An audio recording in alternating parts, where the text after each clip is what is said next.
হাতে খুব সময় কম, অথচ টেস্টি কিছু খেতে চাইলে মাত্র 10 মিনিটে এই টেস্টি চিকেন রেসিপিটি বাড়িতে বানিয়ে নিতে পারেন। এটি ভাত, রুটি, পরোটা সব কিছুর সঙ্গে ভালো লাগে, তবে রুটি পরোটা দিয়ে কিন্তু বেশি ভালো লাগে। কোনো ঝামেলা ছাড়াই মাত্র 10 মিনিটে খুব কম মশলাতে এই চিকেনটি বানিয়ে নিতে পারবেন। তাহলে চলুন শুরু করা যাক। রেসিপিটি শুরু করার আগে একটি অনুরোধ, ভিডিওটি ভালো লাগলে লাইক কমেন্ট করবেন এবং সাবস্ক্রাইব করে পাশে থাকবেন। চিকেনটি করার জন্য এখানে আমি 250 গ্রাম চিকেন নিয়েছি। চিকেনটা প্রথমে আমি ভালো করে ধুয়ে নেব।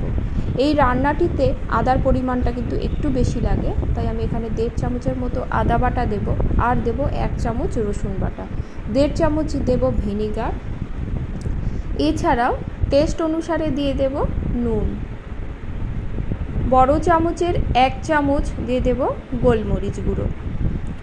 এবার সব উপকরণ দিয়ে আমি চিকেনটা ভালো করে মেখে নেব। চিকেনটা আমার মাখা হয়ে গেছে। এবার আমি এর মধ্যে দিয়ে দেব 2 থেকে 2.5 চামচের মতো তেল। এখানে আমি সাদা তেলই ব্যবহার করছি। তেলটা দিয়ে আবারও ভালো করে চিকেনটাকে মেখে নিতে হবে। এই মাখার উপরেই কিন্তু চিকেনের টেস্টটা কিন্তু নির্ভর করছে। চিকেনটা আমার ভালো করে মাখা হয়ে গেছে, আমি 10 থেকে 15 মিনিটের মতো রেখে দেব। আপনাদের হাতে সময় যদি বেশি থাকে তাহলে আরও বেশি সময় রেখে দিতে পারেন। রান্নাটি করার জন্য কড়াতে দিয়ে দেব আমি সর্ষের তেল। তেলটা গরম হলে আমি ফোড়নে দেব গোটা গরম মশলা। গোটা গরম মশলার মধ্যে নিয়েছি আমি দারচিনি, এলাচ এবং লবঙ্গ। এবার ম্যারিনেট করে রাখা চিকেনটা আমি দিয়ে দেব। চিকেনটা দিয়ে ভালো করে মিশিয়ে নেব। গ্যাসের ফ্লেম কিন্তু আমি একদম লোতে করে দেব। এই রান্নাটি কিন্তু একদম লো স্টিমেই হবে। যেহেতু কোনো মশলাও পড়ছে না, তাই কিন্তু সব সময় গ্যাসের ফ্লেমটা একদম লোতে থাকবে। ভালো করে মিশিয়ে নেব। মিশিয়ে নিয়ে ঢাকা দিয়ে 10 মিনিটের মতো আমি রেখে দেব। মাঝে আমি একবার নেড়ে দেব।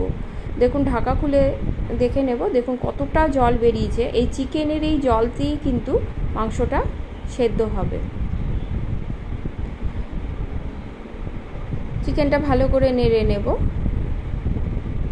এই চিকেনটা আপনারা যদি ঝাল বেশি খেতে চান, সেক্ষেত্রে এখানে কাঁচা লঙ্কার পেস্টও ব্যবহার করতে পারেন, তবে আমি খুব একটা ঝাল দেব না, তাই 2টো কাঁচা লঙ্কা চিড়ে আমি দিয়ে দেব। ঢাকা দিয়ে আরও 3 থেকে 4 মিনিট আমি রান্না করে নেব। ঢাকা খুলে দেখে নেব, দেখুন জলটা কিন্তু আমার অনেকটাই কমে গেছে এবং চিকেনটা কিন্তু অনেকটাই সেদ্ধ হয়ে গেছে। এই চিকেনটা বেশ মাখো মাখোই হয়, তবে আপনারা যদি একটু গ্রেভি রাখতে চান সেক্ষেত্রে অল্প জল যোগ করতে পারেন। আমি এই চিকেনটা বেশ মাখো মাখোই রাখবো। আমি চিকেনটা আজকে পরোটার সঙ্গে পরিবেশন করব। চিকেনটা কিন্তু আমার হয়ে গেছে, সেদ্ধও কিন্তু হয়ে গেছে। এবার বেশ কিছুটা বাটার যোগ করব। এই চিকেনের রেসিপিটি যদি আপনাদের ভালো লাগে বাড়িতে তৈরি করার অনুরোধ রইল এবং কমেন্টে কিন্তু আমাকে অবশ্যই জানাবেন। চিকেনের কিন্তু সুন্দর একটা সুগন্ধ বেরিয়েছে। আজ তাহলে এ পর্যন্ত, সকলে ভালো থাকবেন। ধন্যবাদ সকলকে।